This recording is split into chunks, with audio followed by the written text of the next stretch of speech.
Welcome to the set list, your backstage pass into the artists that we love.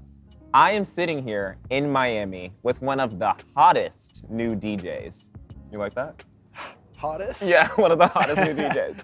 Also, my boy, Mr. Nic Van.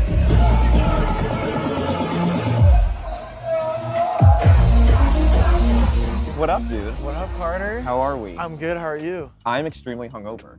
Same. I literally FaceTimed Nic earlier and I was like dying. Actually, you weren't answering me for like a good, My bad. like 2 hours because he was still sleeping because both of us had crazy nights last night. Nic here said that I had to try the mango spicy margarita. Cheers. The best margarita. And it's actually amazing and it's kind of bringing me back to life. And it is the best margarita I've had in the world. And I'm not lying.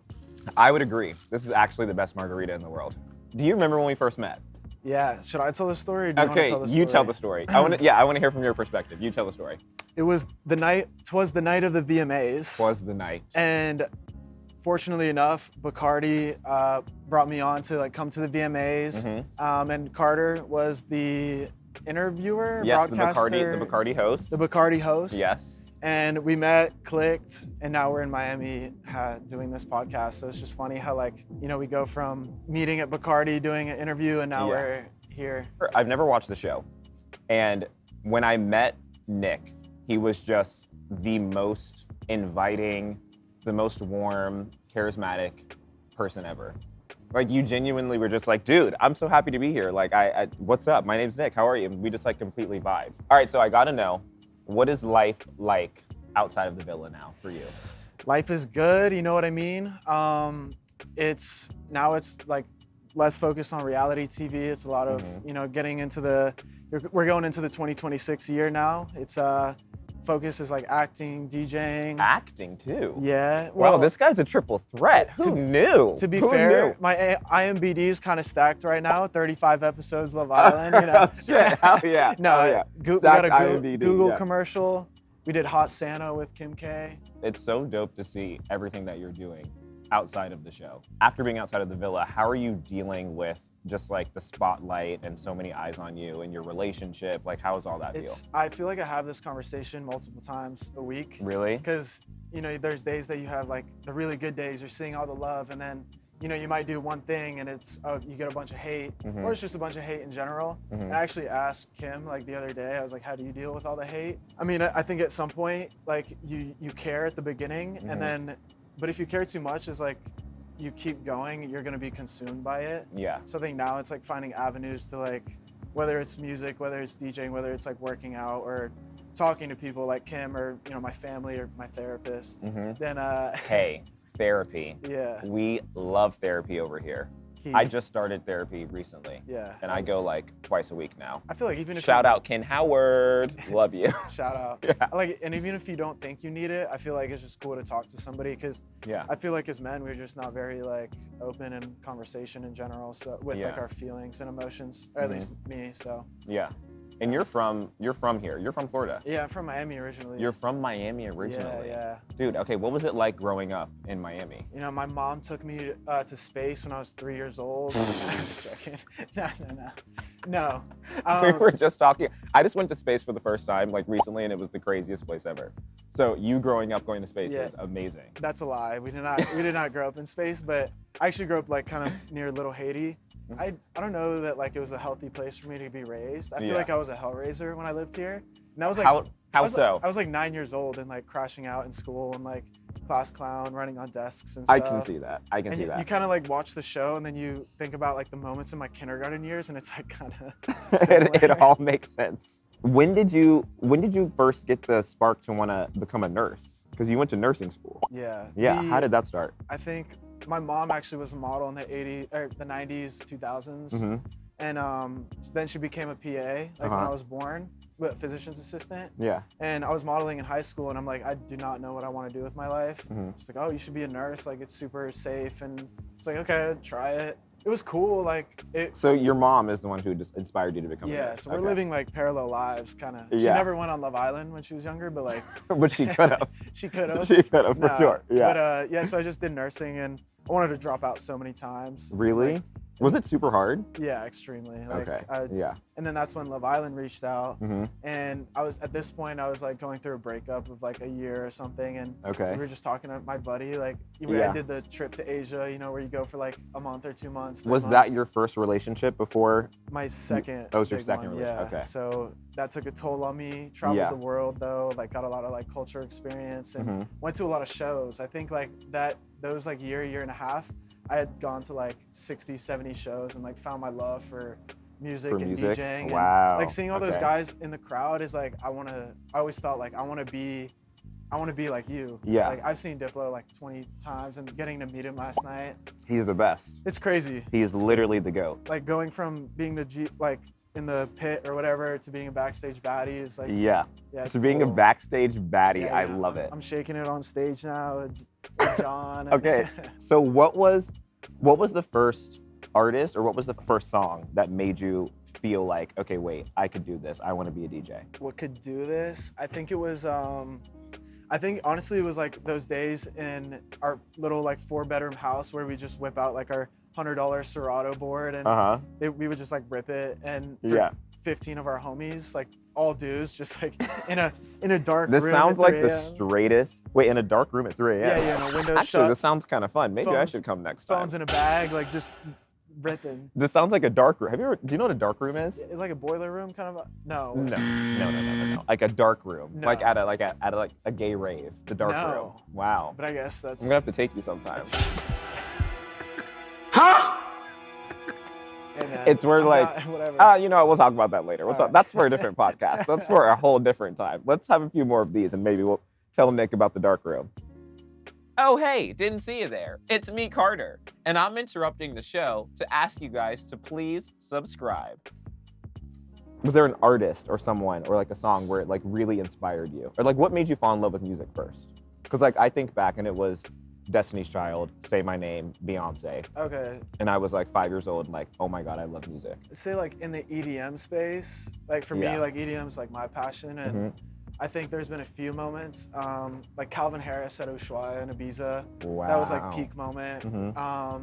Tomorrowland, France, in like the Alps, and I think it was like Armin van Buuren, Yeah. and on this outdoor stage, like in the mountains, and I think just like I mean, whole- Armin's a legend. Yeah, just Yeah. like the whole scene was just so cool. And actually growing up, my family's from Belgium, I'm half Belgian, and a dream of mine since I was like 11 was I'd watch like the Tomorrowland Belgium recaps, Yeah. and just be like, I want to go there someday.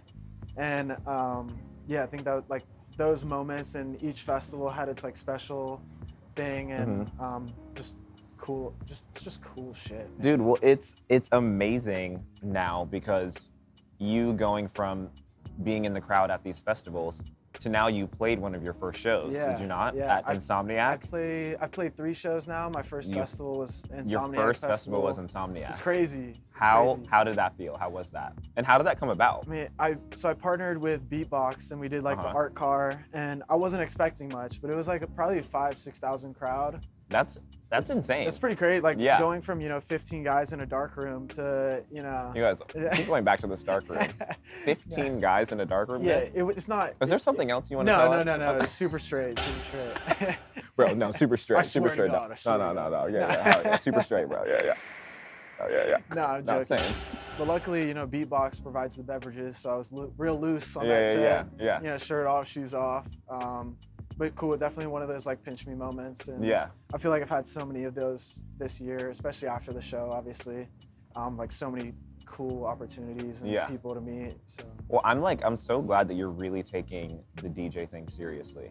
yeah. Because I'm like, I see your love for music and I see your talent with this, and I'm like, you could really, really fucking do this I and be appreciate amazing. that. Yeah. So before Insomniac, how did you prepare for going and performing for 5,000 people? Dude, I didn't realize like it's a lot harder than just going up there and playing. Yeah. But I probably prepared for that set like a solid 8 hours, because I'm just tweaking in my mind, like, will people like this song? Uh-huh. Are they messing with, like, this is my first, debut at the Villa. I feel like there's a lot of eyes on me just because, Of course. coming from reality to DJ, it's kind of like stereotypical or whatever. Right. So I'm trying to like, But you're taking it like seriously, like you're gonna do I'm trying this. to grip it by the horns. Like, Fuck yeah, you're gonna grip it by the I want to make my horns. own shit. I want to, you know, I don't want to be the push play guy. Like, Yeah.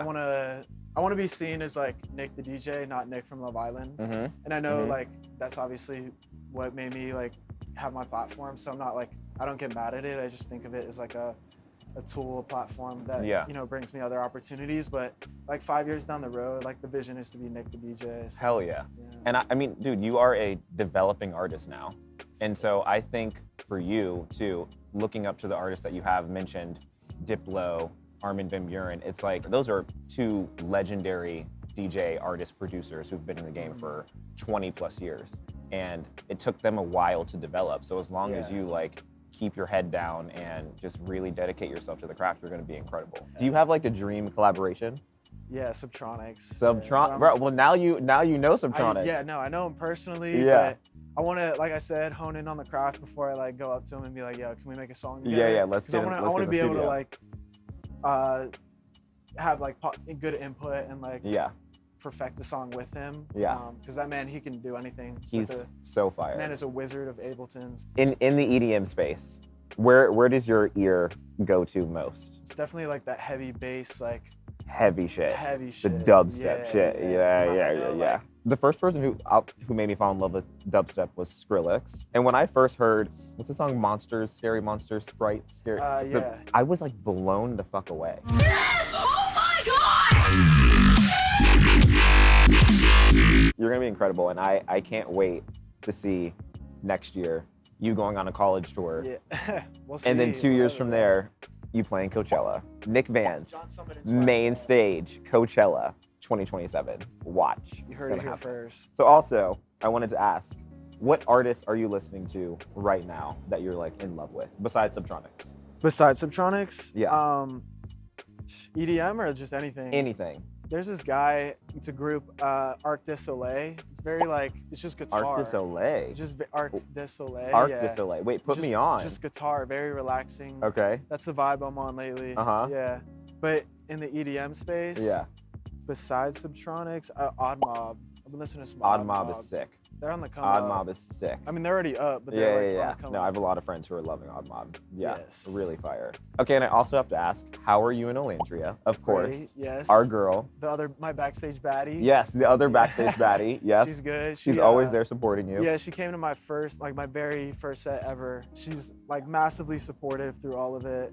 You know, she texted me today. She thought I was DJing tonight at like the Nylon House. I was like, yeah, no, sorry, I don't have that much aura, but like, hopefully next soon. year. Yeah, next year. Yeah. Next year is gonna happen. But extremely supportive, and I think it's cool, like being in a relationship that like you're just supportive in all ways. Like she's doing her thing with her awards and her high fashion, you know, dreams. And she is absolutely crushing it. yeah, absolutely. And like I knew it too. Like, you know, coming out the villa, she's like, will I have to go back to the elevator? She did elevator sales. She's like, will I have to go back to elevator sales? I'm like, I swear to God, right now, you're not going back to elevator sales. Nope.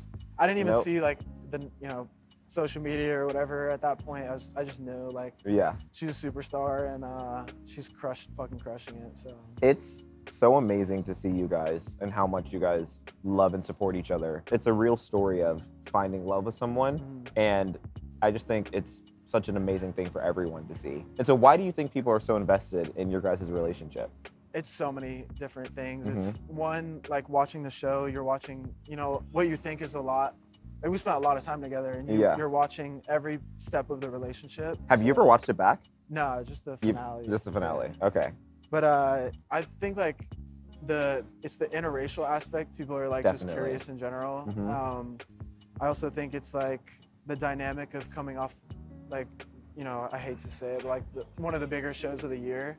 And there's so many eyes on you and so many people who think that they know you, and there's like good things to it, there's bad things to it. So it's definitely sometimes a lot. We're good at, you know. I was about to say, how do you guys deal with it together as a unit? Yeah, we kind of everything that comes with it. It's like very collaborative. Like I think at the beginning we weren't sure like how to, every part of us was shown on that show. Coming off of it, we're like, okay, we have to continue showing ourselves on the show, which is just not true.